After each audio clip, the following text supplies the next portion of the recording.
आज है विश्व सांप दिवस। पारिस्थितिकी को बनाए रखने के लिए सांपों का रहना जरूरी है, उनका संरक्षण भी जरूरी है। लेकिन अब कहें कि मैं संरक्षण करूं, मैं तो भैया सांप से डरता हूं। मैं 14 वर्ष था तो पिताजी का देहावसान हो गया। एक उसके कुछ ही दिनों बाद घर में हमें नहीं पता था, रात में पानी आया। हम लोग आंगन से उठ करके अंदर लेट गए, जा करके चारपाई और जो भी पलंग था उसको उठा ले गए, पकड़ करके लेट गए। माताजी और हमारी बहन एक चारपाई पर और एक पलंग पर। हम सुबह उठे तो माताजी ने उठे नहीं, माताजी ने उठाया, माथे में ऐसे से हमारे किया, ऐसे से तो उठा। तो उठते ही पहले प्रणाम करता था और जैसे हमने हाथ जोड़े हैं मुंह खोलता उन्होंने ऐसे किया। तो ये शुरू से ही आदत थी, हमें वो मारती थी, पिटाई हमारी करती थी, तो बस कहती थी आवाज़ न निकल जाए, बस नहीं निकलती थी आवाज़, करके चुप हो जाते थे। मैंने कहा भैया सुबह सुबह मैंने क्या ऐसे कर दिया, ये ऐसे कर रही। उसके बाद उन्होंने दूसरा संकेत किया नीचे, तो मैंने देखा मेरे पलंग के मोटा उसका पलंग का जो पाया मचबा उसके चारों तरफ पड़ा हुआ है। अब मैं क्या करूं, मैंने उठ कर गया, मैंने पड़ोसी से कहा, बुलाया। हमने कहा कि भैया देखो चल कर। वो आए, उनका क्यों डर रहे हो, तो पानी वाला सांप है, इसमें कोई चिंता की बात नहीं। और उन्होंने जब देखा तो उन्होंने कहा अरे भैया ये तो तुमने मार डाला। मैंने कहा मैंने कैसे मार डाला। जब देखा उनका बहुत जहरीला है, इसे बहरा बजाज कहा जाता है, उस पर चकत्ते थे, मोटा सा था।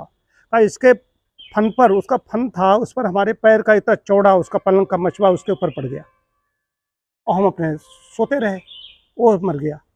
नहीं तो अगर किसी को काट लेता तो कहते कि वो बचता नहीं।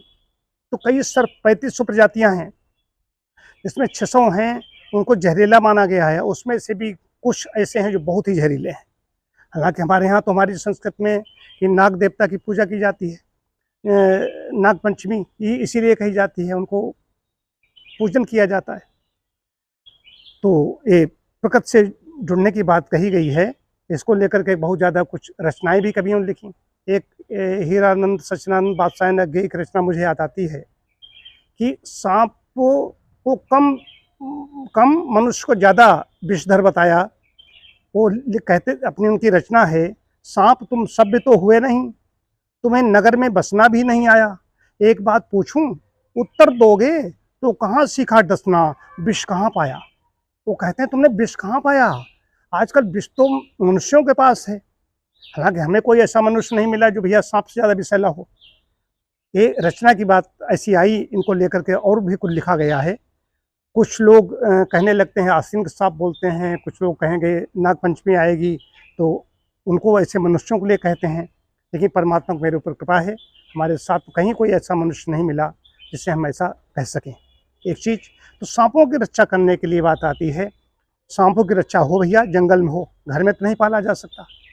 न घर में ये भी कहे कि वो भी बिल में रहे हम भी रहे, कहा जाता है सांप जिस घर में रहता हो उस घर को त्याग देना चाहिए। मूर्ख नौकर, जिस घर में सांप का वास हो, कलह करने वाली स्त्री, ऐसे लोगों को सावधान करने के लिए कहा गया है। तो सर्प से बचाव की बात बता रहा हूँ। घर में सर्प ना आए तो एक नागदौन का पौधा होता है, ऐसे पौधे भी होते हैं, कैक्टस है लेकिन नागदौन उसे बोलते हैं, ऐसे पौधे लगाएं। तुलसी भी उसमें है, इनकी गंध से भागते हैं, तुलसी की पौधा उसमें शामिल है। और भी कई तरह के पौधे हैं, लेकिन मुख्य रूप से यदि अपनी फर्श को फिनाइल से साफ करते हो, फिनाइल छिड़क देते हो, जहाँ पर ऐसे कीड़े मकोड़े आने की आशंका हो तो वहाँ पर उसकी गंध से भागते हैं। जिनके पास फिनाइल नहीं, घर में मिट्टी का तेल हो, नहीं हो तो लहसुन है, लहसुन काट करके उसका भी ऐसे छिड़कने के लिए ऐसा घोल बना ले, लहसुन काट करके कुचल करके, जिनके यहाँ कीड़े मकोड़े ऐसे आते हों उसकी गंध से भाग जाएंगे। तो अपने घरों की रक्षा करें इनसे। ये अपने भैया जहाँ नागदेव रहना चाहें वहाँ रहें जाकर, हमारे घर से दूरी बनाए रखें। और जहाँ पर न्योले वोले आते हैं, छिपकली है, इससे भी डरते हैं। हम तो कई बार प्रसन्न होते हैं कि हमारे यहाँ पर परिसर में यहाँ पर न्योले आते रहते हैं। 2-3 इधर शहीद उद्यान से इधर प्रवेश करेंगे और 2-3 वो आएंगे और चले जाएंगे, तो हमें इसलिए प्रसन्नता होती है। न्योला भी है ना खतरनाक है, लेकिन ये आता है कि न्योला आते हैं, जहाँ पर न्योला होते हैं वहाँ पर सर पर नहीं आते। तो है, जंगल में हैं वो रहें, उनके रक्षण की भी बात की जाती है और लोग इस पर बड़ा बड़ा काम कर रहे हैं। और कई ऐसी दवाएं भी बनती हैं जो सर्पों से उनका वो निकाला जाता है, विष निकाला जाता है, उससे दवाएं भी बनती है, लेकिन प्राकृतिक चिकित्सा में ऐसी दवाओं को स्थान नहीं है। तो आज विश्व सर्प दिवस है, ये बात बताने की आई, उनका संरक्षण हो, उनसे पारिस्थितिकी हमारी ठीक रहेगी, संतुलित बन रहेगी, लेकिन हमारे घर से दूर रहें। इसलिए अपने घर में ऐसी चीज़ों का छिड़काव करें ताकि हमारे घर सुरक्षित रहें, हम सुरक्षित रहें।